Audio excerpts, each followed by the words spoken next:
Let's talk about the truth of the housing market today. There's multiple perspectives on how the housing market really is right now.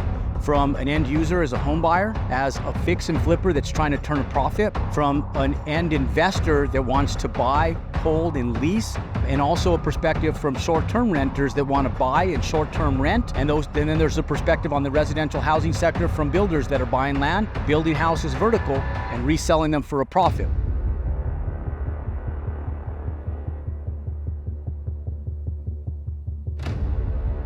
Each of every one of those people has a different perspective on where the housing market is today if you talk to each one of them individually in their own perspective. So I want to bring light today on the housing market in each one of those perspectives and where it sits. Let's start off with the end user. Since the end user is the vast majority of the people that are buying single family homes, they account for the vast majority of home purchasers. Right now, as an end buyer, people are feeling the thrust and the threshold of expense with interest rates hitting an all-time high in over 15 years of 8%. Now, mortgage rates are really starting to show their true effects on the end user. And so if you talk to your grandma and grandpa, your mom and dad, your friends, colleagues, cousins, family, and anybody out there that's trying to just buy a single family home, what you're going to hear from them is that the expense to buy a home just doesn't make sense anymore. So it's pushing them to leasing or staying and living in a home that has multiple family units in it because most of them can't afford to be able to go in and buy their own home. So the expense is challenging a lot of Americans right now. And the cost, people are compromising luxury items. So I tell people that are end users need a certain aspect of home.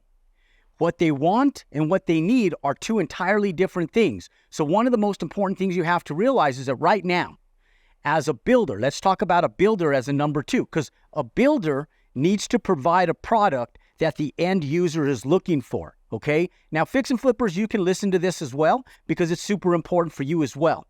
But when we're talking about an end user, they will only buy what they need in a market like this, not what they want. Point being, if somebody wants a 3-car garage, they don't need a 3-car garage. They can get away with having a 2-car garage. They may want a 3,000 or 3,500 square foot house, but the reality is that most single family dwellings, they don't need more than 2,700 square foot on the top end. So people will compromise square footage to bring the house price down. So I tell people there's a sweet spot between 1,750 square feet and 2,700 square feet. Within that 1,000 square foot range, you have to do comps in your area, meaning that you have to go out and you have to do market studies in that specific area as to what the clientele that's buying in that specific area are looking for. So if you're building new and the clientele is servicing an end user that typically has kids, most of them need a 4-bedroom home. And to get a nice floor plan on a 4-bedroom home, you're looking at a home typically between 2,100 and 2,500 square feet on the median. Now, if you're in an area where it's it's end users that are predominantly retired or they're more mature folks that are empty nesters and they don't have the need for 4 bedrooms, you can rely on 3-bedroom homes, 2-car garages. Typically, they want more garage space. So typically, those folks like having 3-car garages because they're typically downsizing from like a 3,000 square foot home or a 2,800 square foot home, and they're consolidating and downsizing to simplify their life. These folks can afford to be in a 1,750 square foot house all the way up to a 2,700 square foot house, depending on their needs. So a lot of that demographical area will end up hitting the threshold of home buyer within that thrust. Now, younger first-time home buyers, maybe they have young families or no kids at all, and it's just a husband and wife, boyfriend and girlfriend, whatever it is. They also don't need a full family housed dwelling that needs 2,500 square feet. They can settle on the lower mean of 1,500 to 2,100 square feet.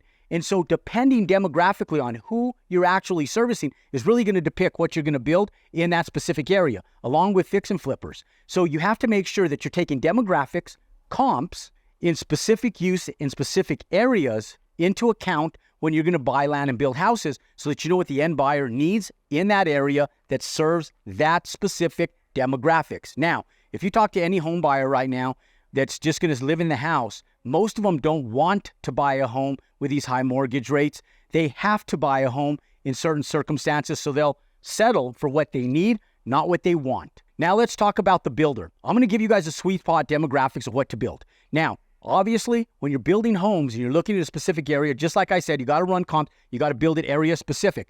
But there's a sweet spot nationwide, and that sweet spot ranges between 1,700 square feet and 2,700 square feet on single-family dwellings in most demographical areas, unless you're in inner city where the housing is very dense and there's a need for housing and you just can't get the square footage, then the houses get smaller. But if you go in semi-rural areas and in most demographics across the United States and most big cities, even like Austin, San Antonio, Dallas, Fort Worth, if you look at areas like Phoenix, Arizona, you look at California, throughout vast majority of California, you take a look at areas like Utah, New Mexico, Colorado, you look at Oklahoma, the whole southern beltway, and even the Midwest, Ohio and Kansas, those areas, all of what's happening right now is that people will go in and buy what they are in need of. So just service that demographic. Don't build over 2,700 square feet, builders, because right now it doesn't matter what people want. All that matters is what they need. Builders are looking at this from a different perspective. For builders, interest rates are high, but because builders are making between 25 and 30% profit on most single-family homes because of the appreciated values that have happened over the last few years, profitability is huge. Myself, since 2010 till about 2018, our average profit was about $130,000 to $150,000 per dwelling unit. 2019 changed that. Our average profitability on single-family homes between the 2,700 square foot range has been over $250,000. So point being is that right now, builders have the ability to service the debt short-term, where most builders take between 6 and 9 months to build a house. They can service the debt because it's a short-term debt service. It might cost them an extra $5,000, $3,000, $7,000, depending on the size of home and the amount of the loan to service the debt on that loan. So high interest rates for builders aren't really affecting builders right now, even if they're paying in excess of 10% for construction loans because they're short-term loans. So it doesn't matter if the short-term loan is more expensive. They just need to get the house up, get it finished, get it sold, and then offload it to an end buyer. And so if you're a builder, where your liability lies is if you can't sell the house. So you don't want to go out there and build what Joe Schmo thinks is you need to build or what Jerome Maldonado thinks you need to build for the end user. You want to build something that the people in that area are buying and are selling. And it's easy to comp this out. Houses are selling nationwide. There's not enough of them on the market. So for you just have to find out in a demographical area what is selling and what isn't selling. What's sitting on the market for 6 months? What's sitting on the market for 3 months? And what is selling within the first 30 to 60 days of most listings. And what you're going to find is that in the upper demographics of homes in excess of 500 square feet, it's going to be homes between 1,750 square feet and 2,700 square feet. You get over that threshold, homes are sitting. So if you're a builder and you're looking at these interest rates from a perspective on a building standpoint, it doesn't matter if they're expensive because you're going to get in, you're going to get out, you're going to finish, you're going to sell, and then it's all up to the end user. So service what the end user is in need of. So it's extremely important for you builders to pay attention to what the end user wants, because that's going to protect your business model and ultimately bear you the best profitability. Now, let's look at this from a buy and flip standpoint, where you buy a house and you have to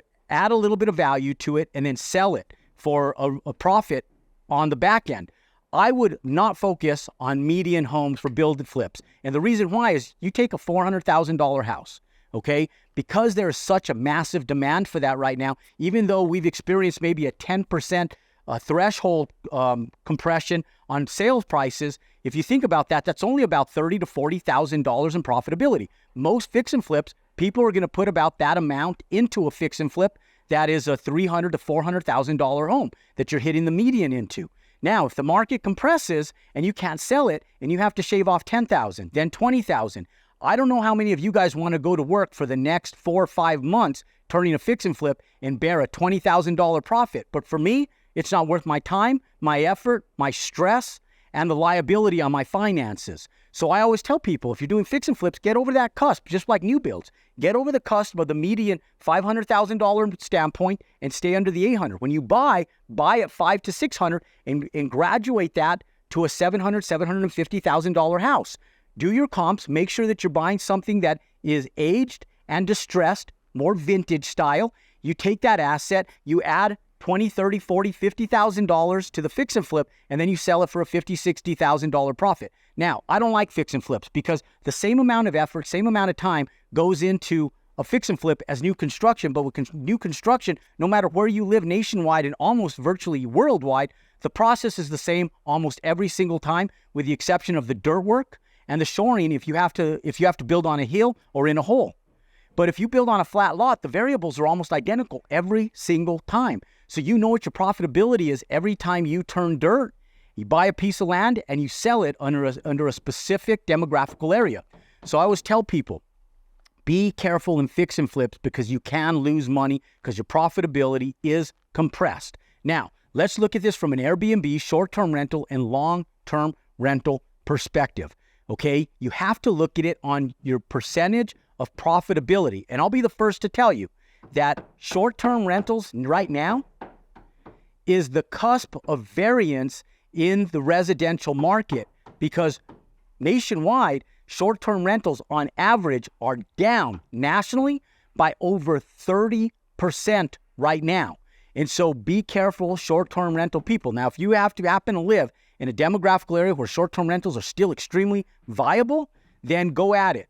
But I would focus more on the long-term rental play because the long-term rental play will bear security on profitability and stability long-term. And here's why. There's not enough homes on the market for long-term rentals. People and family can't afford to get into a home. By the time they do the down payment, they put blinds, furnish it, and they move into it along with high interest rates, they can't do it. So for you guys that are doing long-term rentals right now, a great way to purchase is through the means of doing sub-2.